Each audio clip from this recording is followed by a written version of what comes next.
Hello, hello. Welcome to a first, actually, a live broadcast that we're doing for the AV Life and Making a Marketer post-show recap, post-year recap, I should say, and looking into 18. Doing it on my personal page in hopes that more of y'all will check out the video live or on the replay, and then hopefully you'll start listening to both of the podcasts. So I have with me today Corey Moss, who is the producer of both of the podcasts. Hey, Corey, how you doing? I'm good, Megan. How are you? Good.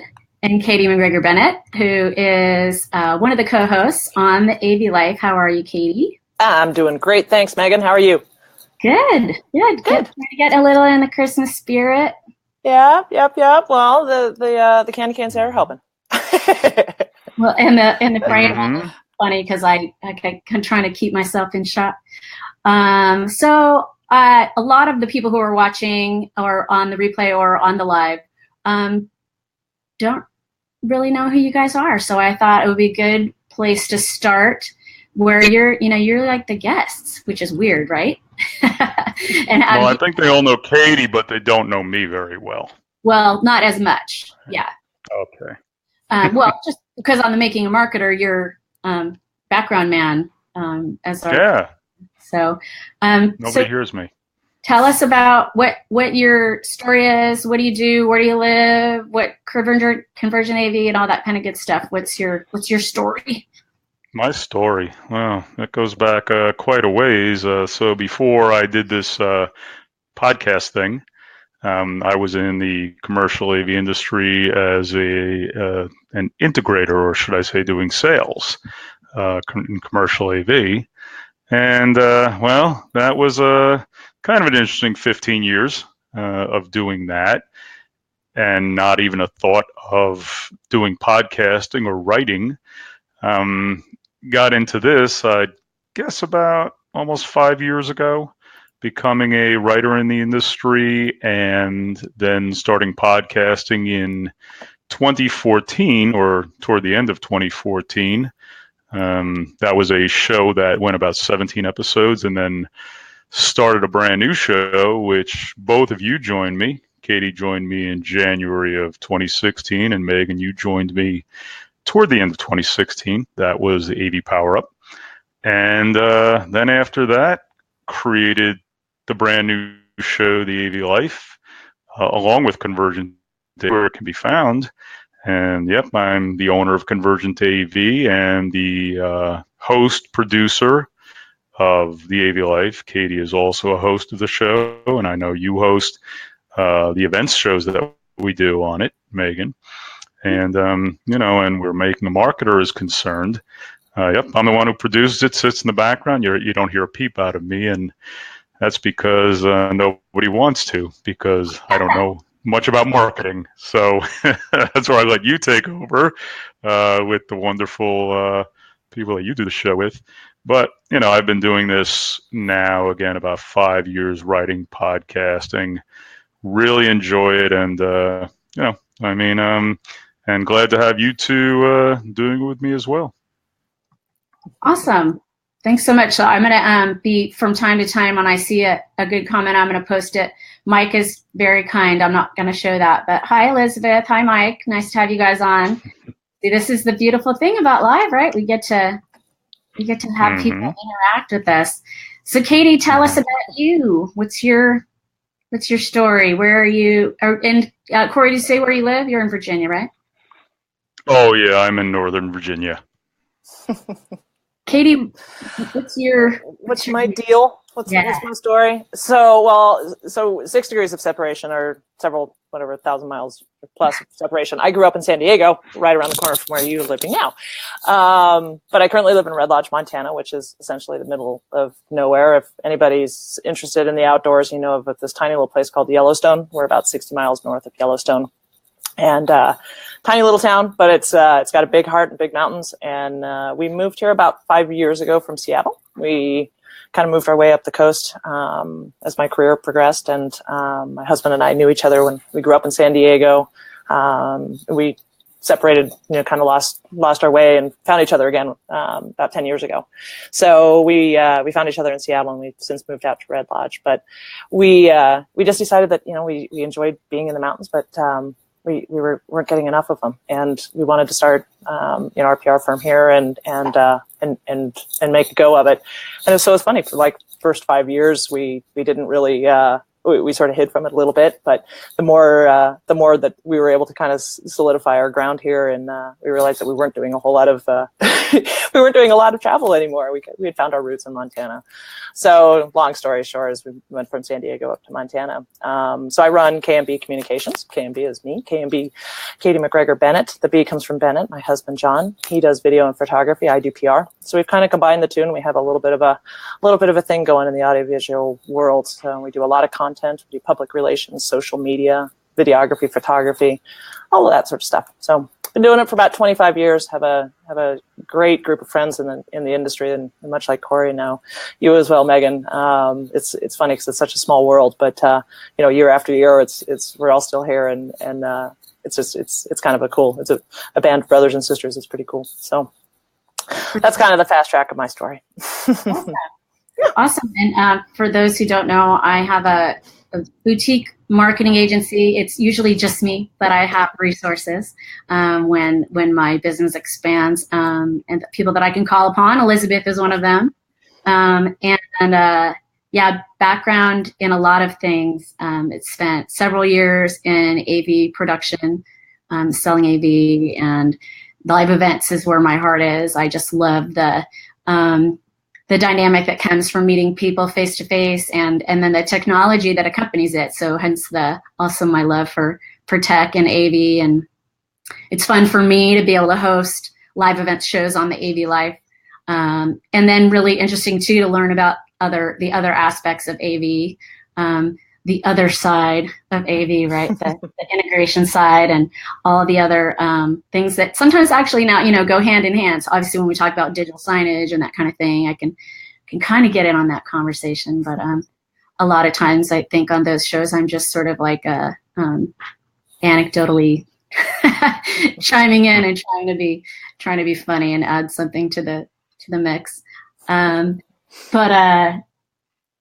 So Corey, what would you say? I mean, what was sort of the impetus behind starting the AV Life? What would you say? Why did you want to keep it going? Actually, let's say that we did a restart, right? And now we're going into another year. You're 59 episodes in. I like to say this is 60, but since we're not podcasting yet, we're only live videoing it. I guess I can't say. Mm-hmm. We'll call it 59A. How's that sound? 59B, the unofficial 60. Yeah. Right. There you go. Unofficial. What's your thoughts behind wanting to restart it, and kind of like what do you get out of producing this podcast? It's pretty time consuming, right? You give a lot of yourself and all that kind of stuff. So tell us a little bit about that.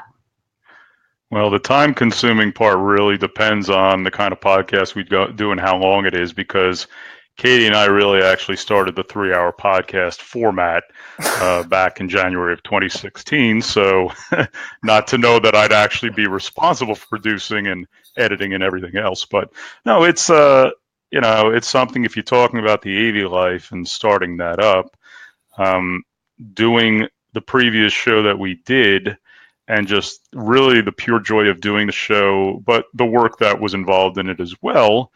And, those I talked to about, putting the shows together, putting together the guests and all, and really the broad array of guests that we have on the shows. And again, Megan, you doing the live events shows, and you putting those, and you take care of those shows. You put those guests together and all. And Katie really handling the residential CEDIA side and putting together those shows with the guests. And we're all interfacing on it and all, but overall producing it and putting it together, it's something that I've done since the very beginning, because I was the producer of the very first podcast that I did. And the funny thing there, I guess, is it's pretty historic in terms of how that went, is we started with 2 or 3 of us and then ended up with 7 co-hosts. And that was my thing. I just decided that it was more fun to have more people involved. So, and then doing the next show, as I said, AV Power Up, it kind of kept format. So again, 7 or 8 of us as co-hosts, and that's the show where the co-hosts outnumbered the guests. So, I mean, and having up to the crew. The crew. Well, the crew became the co-hosts, so the co-host became the crew. And literally being able to have up to 12 people on a show one time. And we do our shows on Zoom.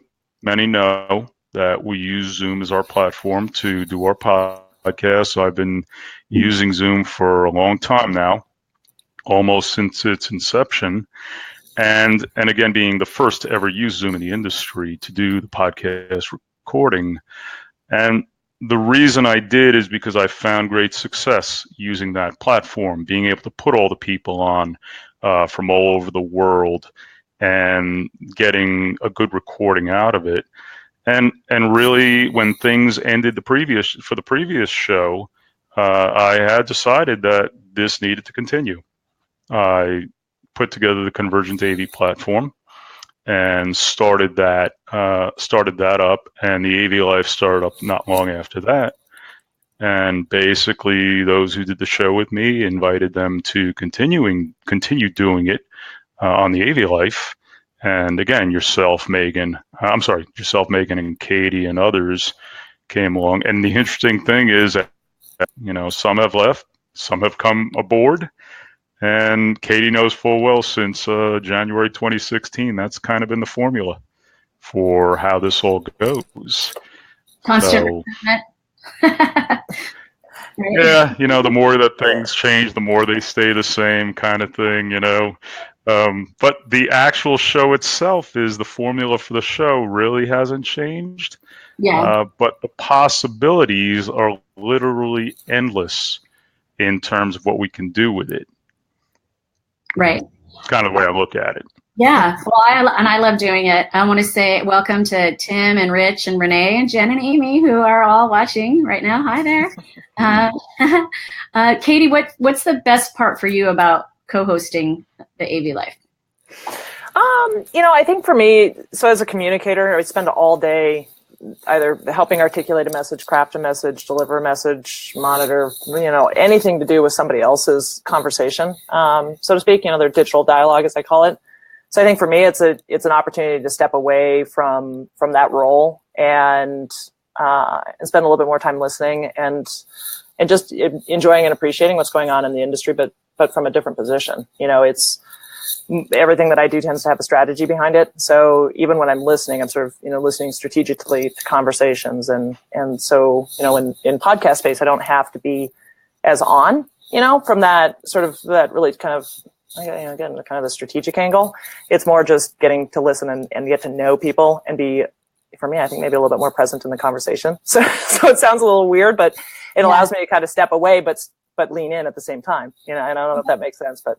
It does. It's interesting because I find that I feel that when I'm hosting, it's harder because I'm looking forward to the next thing that we're going to talk about. So I love the replay, and I'll listen to it a couple times because I hear things that I didn't hear in the first place. Yep, definitely. Right. Listening is an art, but being able to listen and host and think about what the next step is in the show is can be a little challenging. It is. I find that I tend to kind of focus in and do the myopic thing on the camera, but then I've got my right hand over here just scribbling notes, and it's usually just timestamps. So I look at the clock and go, okay, listen to the recording at 15 minutes in, and and revisit that, and that's. But sometimes I look over and we haven't told anybody, but we do tend to have a little craft beer or wine or something on our show. So sometimes by the end of it, those notes get a little bit hard to read, depending on how lively the converation is. It is the AV Life, that's how it goes. Well, that's funny. That was my next question was what's your favorite? What are the highlights for you from this past year? And I'll share mine first. And mine was Beer Month. That was so much fun. And in that beer month, I don't know whether it's coincidental or or not, but my favorite show that I've hosted was within that time space where we did a show on speakers. Not actual speakers that you hear out of, but speakers who stand on a stage and speak at a live event. It's good to clarify that. Because like, wait a second, you didn't show on speakers? It is the audiovisual industry, right? Totally. As the word was coming out of my mouth, I was like, maybe I should. Yeah. Yeah, so Tom Singer, Brian Fanzo, and Phil Mershon, having the three of those guys on, who are all also podcasters themselves and professionals, and just really cool guys, was super fun for me. And then adding in that beer element that month, like having everyone bring their favorite beer or beers, and having those on the air and talking also about that, and Phil playing his jazz sax to. Yep. Inspired him by the beer that he was drinking. Katie, I don't think you were on that show. But. No, she wasn't. You know what? I was talking to her today about that, Megan, though, in that we had a show that we did on the previous podcast where we had a guy bring a guitar and start playing his guitar. And I do remember that. And not only was that such a great show, but Phil playing his sax is on this show. It's just if you want somebody to play an instrument or they want to play an instrument, just take it out, play it, and we're all cool with it. So no, that was a great show. I do remember that. That was a terrific show.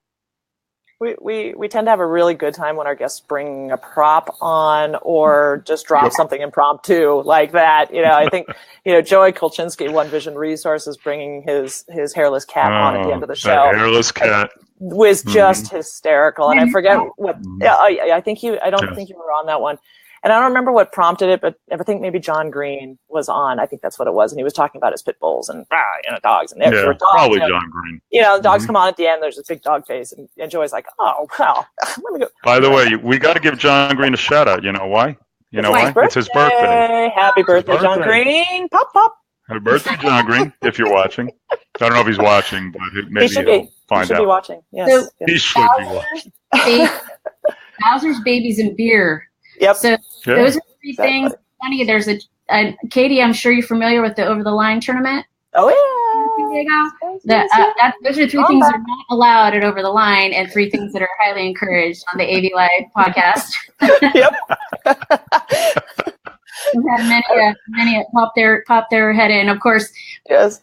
The downside for our listeners is that they can't actually physically see what we're seeing while we're recording it. So they're missing out a little bit on the show. Yeah. Well, then there's the third part of the show, which is the whole chat session that takes place, which here too, Corey gets completely screwed because he never gets to really pay attention to what's going on in chat. And sometimes I'll say that maybe we take advantage of that. I'm not going to say that out loud. It happens. We're not live, but it happens. Hysterical, some of the conversations that take place in chat. And it's usually either one of the co-hosts and a guest that know each other well, and they'll start ribbing each other. And then once the rest of the group realizes what's going on, it's like bing, bing, bing. Corey has threatened, and I swear one day he's going to do this. He's actually going to publish some of that. Yeah. No, and as long as I've been doing the podcast and doing it on Zoom, and I'll tell you just from the very, very beginning when we really had epic, and I mean epic, chat sessions going on the side. And there were times I would pull somebody out of the chat, and just read it out loud and put them on the spot. And I tell you what, that component of it too is so funny because, it's just, there's so much that goes on. And here I am producing and even hosting and trying to keep up with that. And then when you're doing the show, producing the show, keeping time check and everything, there's so many wheels that spin when doing the show. So not only what goes on afterwards, in terms of putting it all together and putting it out, but doing it in show as well is, again, a lot of wheels turning and everything else while it's happening with 10 people on one show. So, but it's a lot of fun. It is a lot of fun. The bottom line is it's not a stiff podcast. It's not like you're going to learn some stuff and you get enlightened a little bit, but you will, I mean, I don't think we're the only ones laughing. I think hopefully our listeners are also. I hope. I hope we're not the only ones.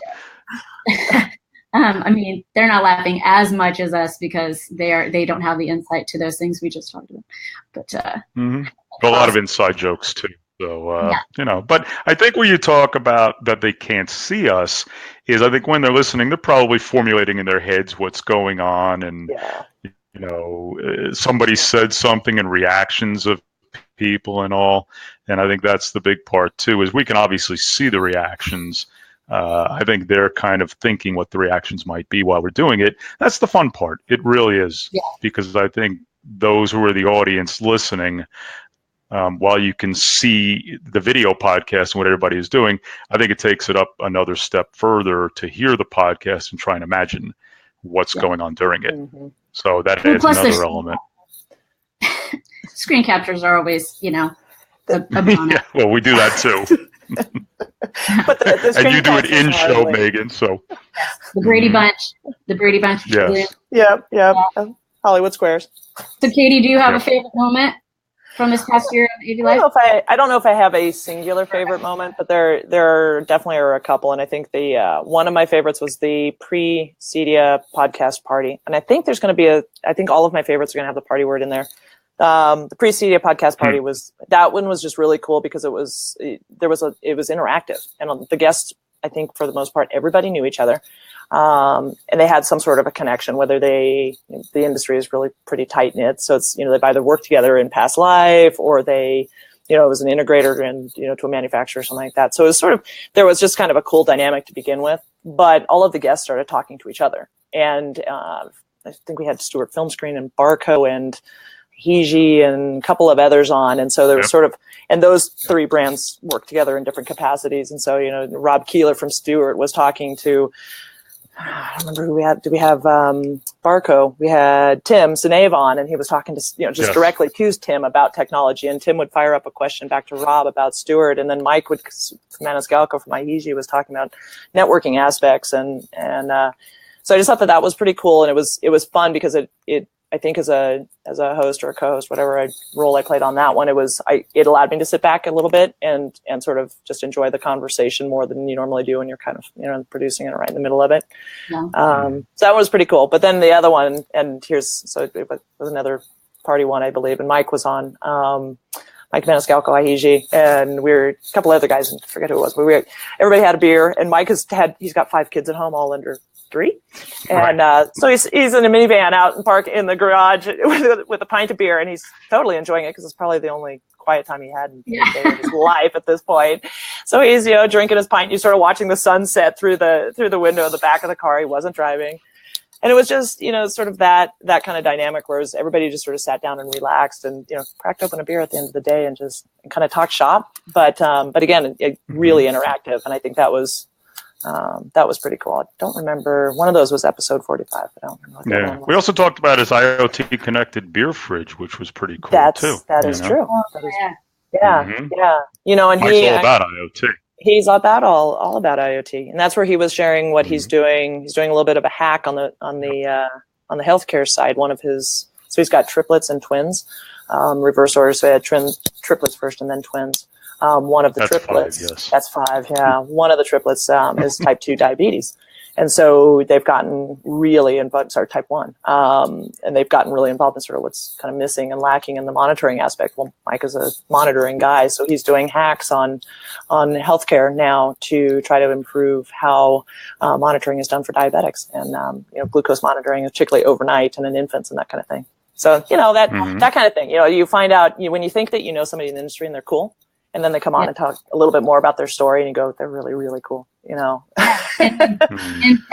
And tech affecting their life in such a new way. That's bad. Yeah, totally. Mm-hmm. Corey, what about you? And you can't answer with either of those. I can't copy. I'm just kidding. And I say party anyway, but because we've had so many parties on shows, it's hard to pick. Oh my gosh, there's just so many. I mean, I tell you, interestingly enough, there are some that stand out a lot to me, and One of them is the one we did on Virtualarium. Yeah. And, it was that moment that Rich Ventura, who with NEC, who's become such a good friend. And when I was on the third day of Infocom, and I hadn't gotten to the NEC booth yet, and sure enough, I walked over. Rich comes out to get me and says, "Corey, I have to show you this." And sure enough, brings me over to the area, and I just look at it. And honestly, in all the Infocoms I've gone to, I've never seen anything like it. And I took a look at it. He started explaining it to me, walked inside, and it really just was captivating what it was all about. Everything that went into it, all the partnerships and all. What was and it? Sure enough, what? So give a little high level on Virtualarium. I wasn't there, and our watchers weren't there. So can you describe a little bit about what? Well, I am. But what I'm getting to that okay. because then I met. No, that's okay. I met John Nine at Infocom, and we talked. And sure enough, at that point, I said to both of them, "I'd really like you to join a show." And so anyway, Rich brought John, and they brought Maria McKenzie from Brown Innovations and Randy Pagnon from RP Visuals, companies that are well known. And episode 39, I believe it was, about Virtualarium, and turned out to be one of the really, really good shows. And I tell you, it's interesting because we just did the holiday show. The holiday shows, which started last year, was episode 6. And the funny thing about that, we had only done 5 episodes. So how many people can we get for a show after only 5 episodes? Well, we know a lot of people anyway. So it turned out we got a lot of people. The holiday shows were based on the shows that I had done on Infocom, where I invited a lot of guests to be on with us. And that kind of is where the holiday show came from, where I just invite a lot of people. Whoever says yes comes on the show. So sure enough, last year we got a whole lot of people, and this year, the same thing. So if I'm to pick any show to really just say it's a favorite, it's the holiday show. And I think we knocked this one out of the park this year. And now what's interesting is all the guests on there, like John Nine and all of them, people will now listen to those shows.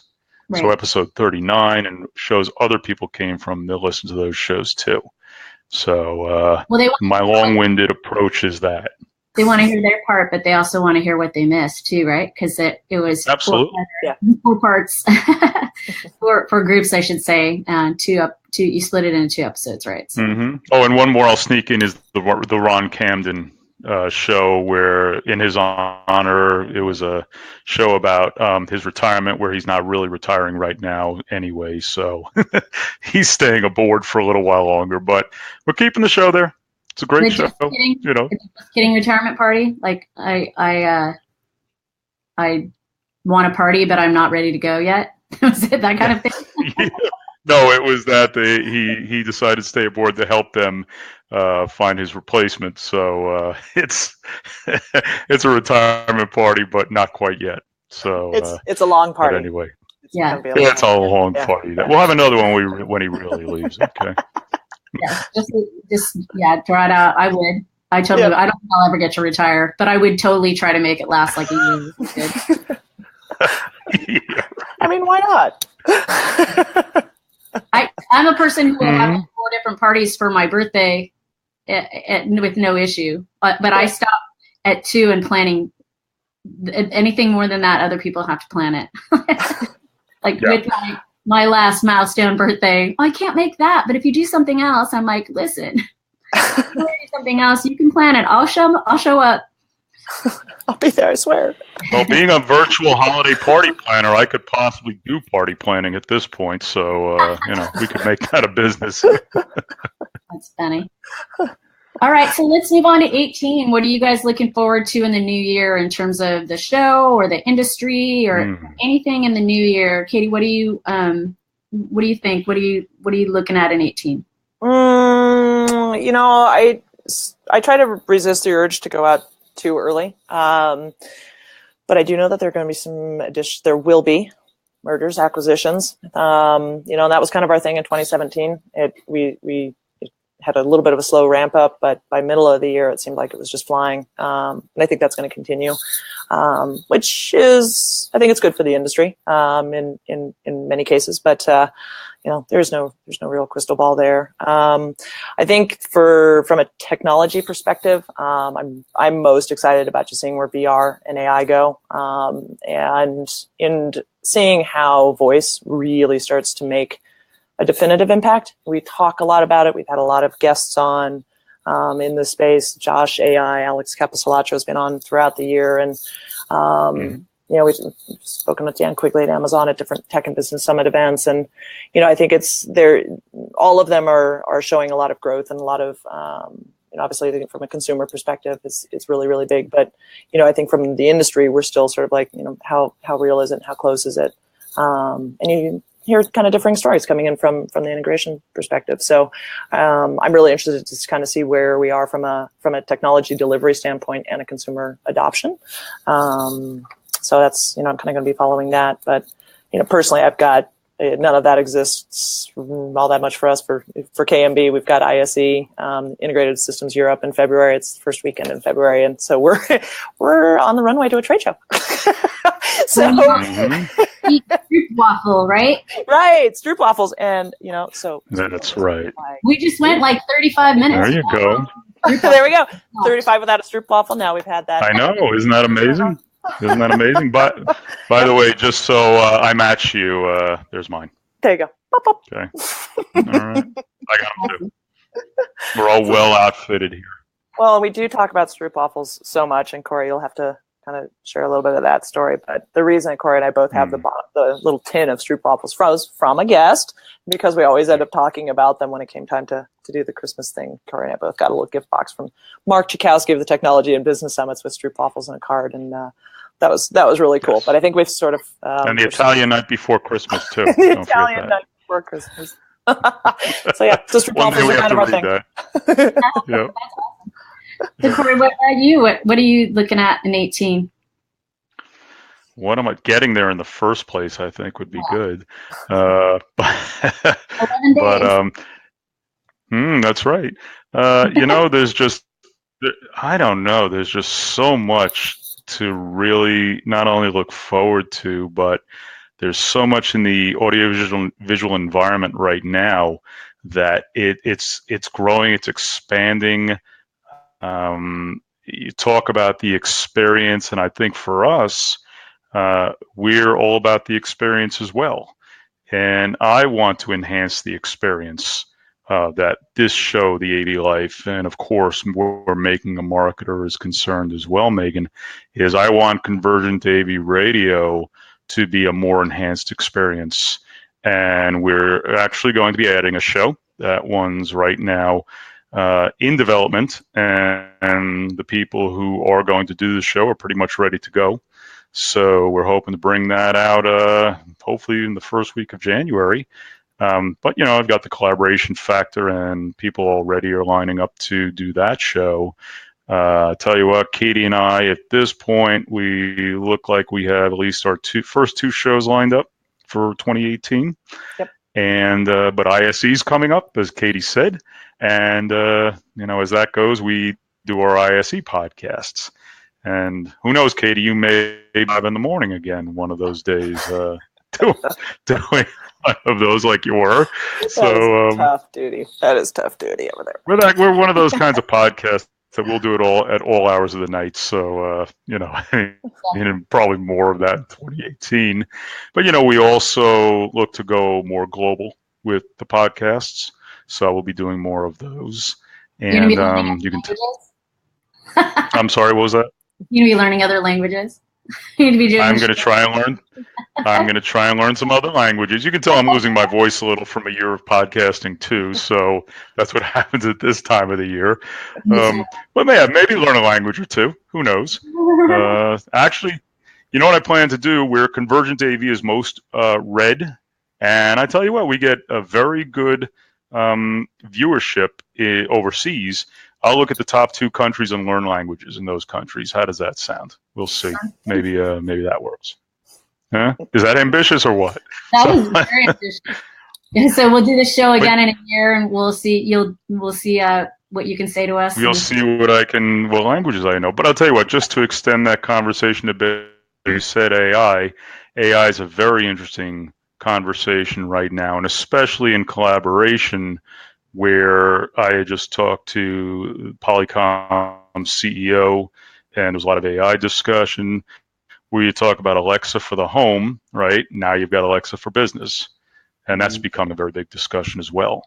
So those are at least two discussions to look forward to for the new year too, along with digital signage and everything else.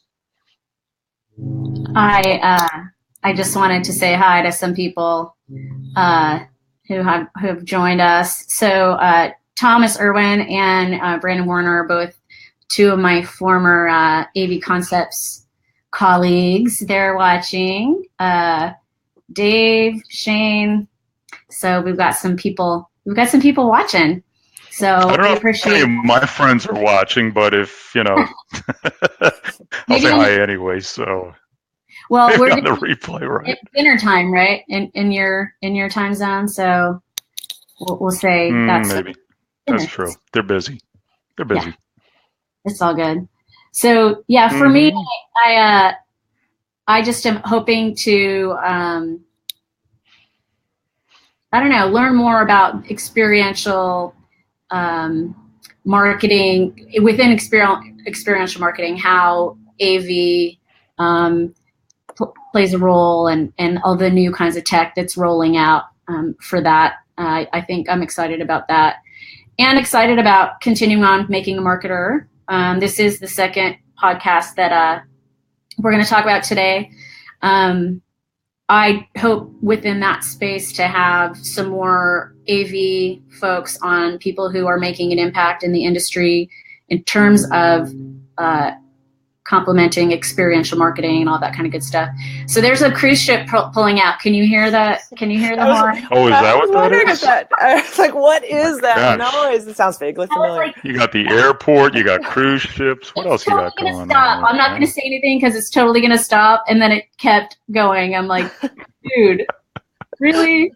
The one day I'm not on headset, right? I'm on my. So anyway, hopefully they're like going. There must be someone in the way or something. I don't know. That's so funny. Usually they just like do it when they're backing out. There's just an aircraft carrier or something in their way out there. So funny thing is, if it was the AV Life, that would be no problem. If it was making a marketer, that would be a disturbance. So that's the difference between those two shows. Right? Well, it's just a little, just a little background music. But exactly. Background music. That's right. So, Corey, why did you decide that you wanted a show like Making a Marketer on within your pool of shows that you have? What was the reason behind sparking this show up that I'm hosting these days? That's a good question.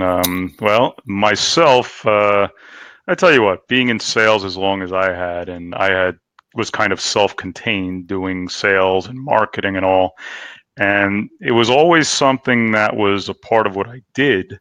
But looking around the environment when I got more into the writing and the podcasting space, it really became more of an expanded discussion, getting to meet more marketers. I'll name one, Penny Sittler, who was one of the first marketers that I met with Draper, and the real impact she had on me in terms of what she did. And then getting to know other marketers in the industry. And I just really, I just felt a strong urge to have a show like that. And, Megan, knowing what you do and what you could do with a show, potentially with a show like that, we talked about it. And I tell you what, you said, all right, I have these two people to join me. And I, of course, didn't know them. Yeah. And I counted on you. I said, all right, whatever you want to do, whoever you want to bring, that's up to you. And I got to tell you, Jen and Elizabeth turned out to be two absolutely terrific co-host partners for you. And the three of you doing those shows is just so terrific, and the topics you can cover in social media marketing and events and more. I think you bring probably as much, if not more, to the table than most do. And I know you've talked about what you're going to be bringing in 2018 and all. And it turned out to be the right formula to do this show. And I'm really happy that it's been added to Convergent AV. And well, okay, even though you're not always talking tech, I mean, you're talking Twitter sometimes, and Twitter's smarter, and we all know who that is, right, Meg? Madeline Sklar, she's the best. That's right. That's Madeline Sklar, and she actually got me bold enough to do a Twitter video. So hats off to you, Madeline. But doing those kinds of shows, having Brian Fanzo and Jessica, Jessica, I'm sorry, last name? Phillips. Ah, okay. And the kinds of people like that you brought on, really, to me, is remarkable in terms of what you were able to do with the show and the things you'll be able to do. So again, that's my long answer to that. But it all makes sense to have this show on Convergent AV, and I'm really happy that it is. Yeah, well, and I'm excited too about now that Elizabeth works for Sciencio. She can actually also be a guest or bring folks from her new company on to both the AV Life and Making a Marketer. They are right. that the whole chatbot thing is changing the way customer service is done. That's for sure. And within the event space, being able to on site not just have to have humans, but being able to use chatbots. I'm excited to learn more about that myself, and so now Elizabeth brings that to the table too, which is just so cool. We've talked a lot about social media, and I that's in large part because we had the opportunity to have some really great guests on, and that's Jen's. That I do social media marketing, but it's not my own. It's not my wedge. Where it's Jen Cole's. That's her. That's her specialty. So I look forward to covering lots of, not just talking about marketing for events and social media, but perhaps some other elements of marketing. So Katie, obviously marketing, PR, communication, that's your jam. Yeah. Is there anything in particular within that space that's going on, and can we book you as a guest? Oh, yes. I wasn't going to suggest it. yes. Yeah, you can always book me. Talk to my agent over there, Corey. Yep. I think for me, we're so myopically focused on the trade that it tends to be really easy just to continue to do the same thing. We're always talking to the same people. It's just a matter of what position and what who do they work for today. And that's true from the trade side of it. From the media side, it's really quite similar. So it's all too easy to fall into a rhythm of there's nothing new going on because it's just always everything's always the same. But I think for us on the communication side, we're looking at 2018 as a time and an opportunity to sort of evolve our communications and find a way to get to the point faster. Which is funny because it took me a long time to get to the point here. But to make our content more easily digestible by our media audience targets, as well as our integration community audience targets, and to deliver shorter sound bites that are more meaningful and impactful, which means that we really have to rely on a stronger visual. And so that's always been the challenge, and it will, I think, forevermore be the challenge. But that's why KMB, we've got our own videography, we've got our own photography. We can fill in where clients or prospects have a void and make things happen. And so, for us, it's all about sort of evolving that offering and finding a way to expedite it. So from a post-production standpoint, get things done faster and get them posted and published online faster. So that people can consume and engage with that content. So just kind of getting to the point faster and making sure that we're delivering more expeditiously and that kind of thing. So. We've always been a pretty fast turn. We're an anti-agency, and we've always been fast turn. So it's just, it's kind of the challenge, and the fun part of it is staying ahead. Right. Totally. Yeah. It's easy to be an agency of one. So and especially when I have two clients I'm dedicated to, that have me working full time basically, and then I can add, other projects. But it's with one of my clients, I'm turning a corner on the type of offering from SaaS to more of a service-based product. So I'm excited about the year ahead in terms of that, like in terms of being able to look at things from a different perspective and tweak how we communicate and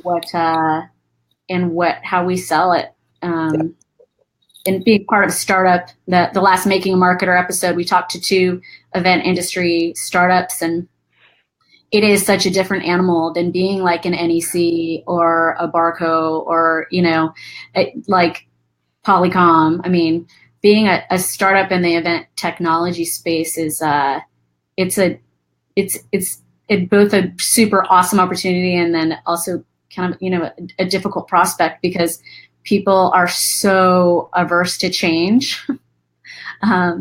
Like just within the meeting space, event planners just love their Excel spreadsheets and their email. So all of these cool new technologies that are coming along really have the opportunity to disrupt how they do their jobs and give them more time to actually plan experiences and work on the whole event itself versus the logistics and all that kind of stuff. I talked to a prospect this morning who, they're using like 4 different systems that don't talk to each other in this huge enterprise level organization. And it's like, man, there's a better way, right? So I find excitement in bringing that prospect to people. It's just converting them. As we know, it can be the challenge.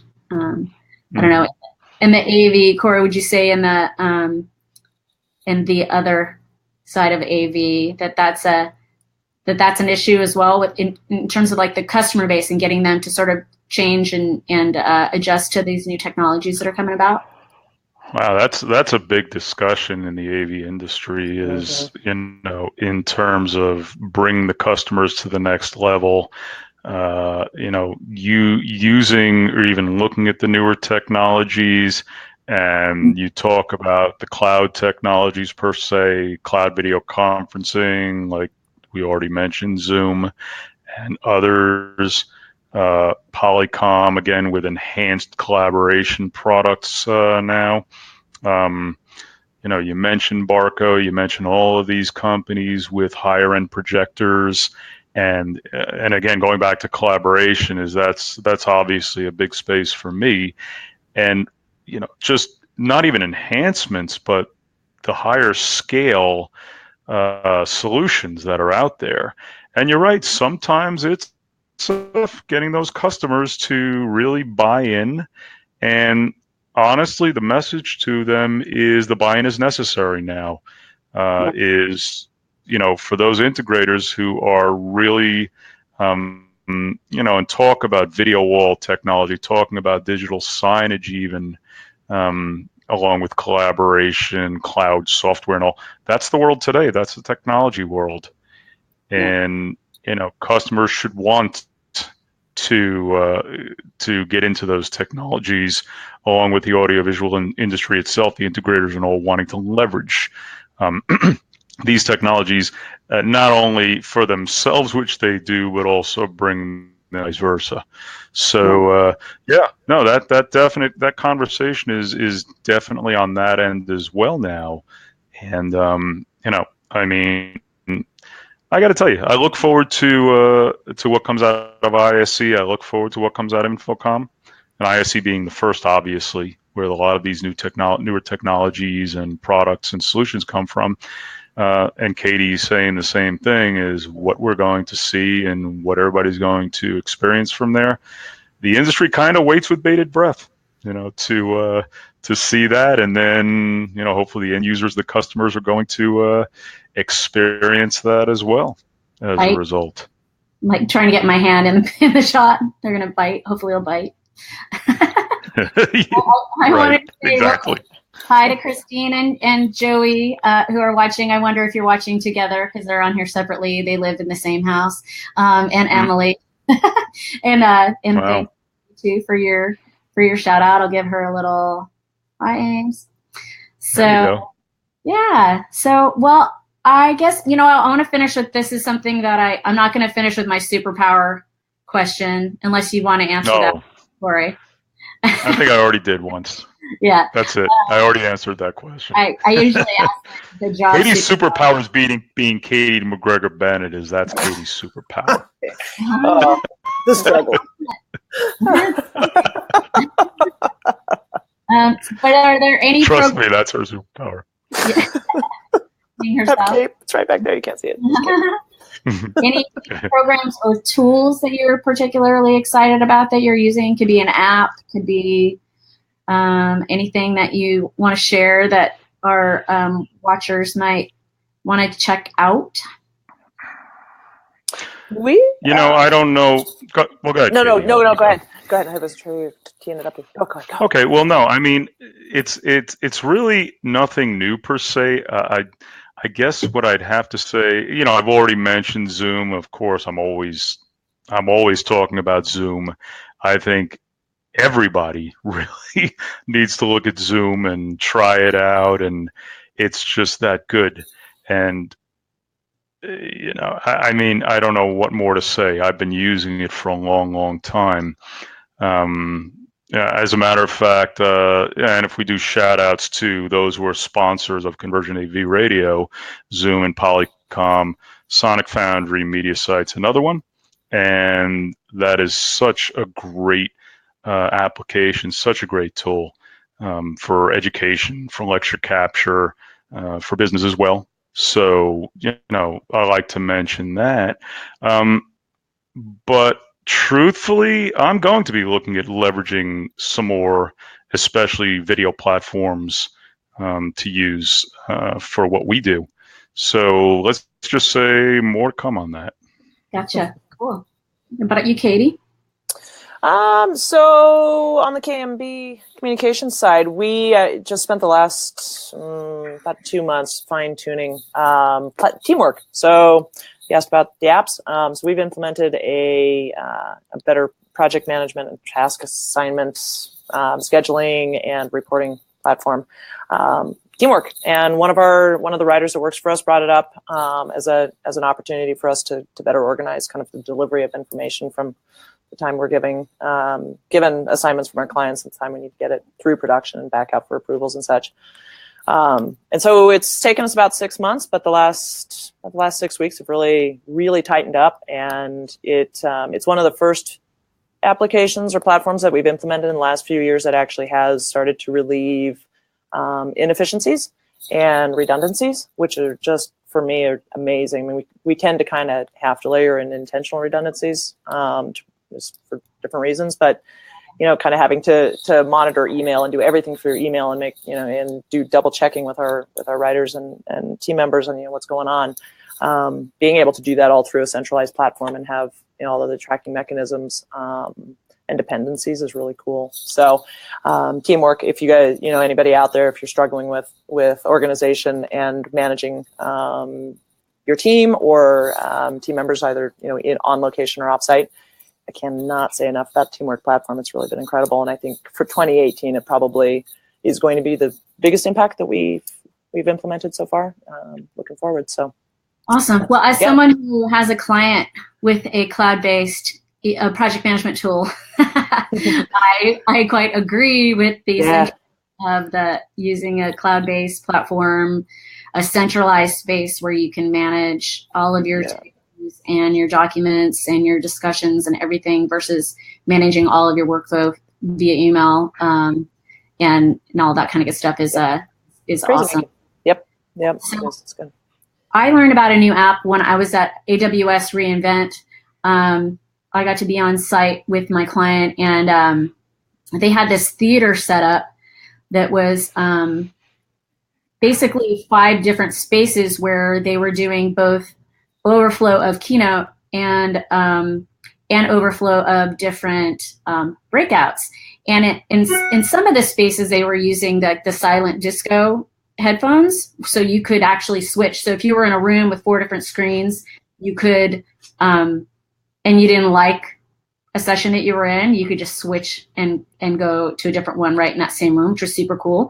But within this other theater space, it's an app called Hearing Hotspot, and it's on your phone. So it's another app you have to download, which is kind of the downside, but it's super cool because then you can just put in your earbuds and you can listen to whichever session you want, and you actually don't have to stay there. You can walk away.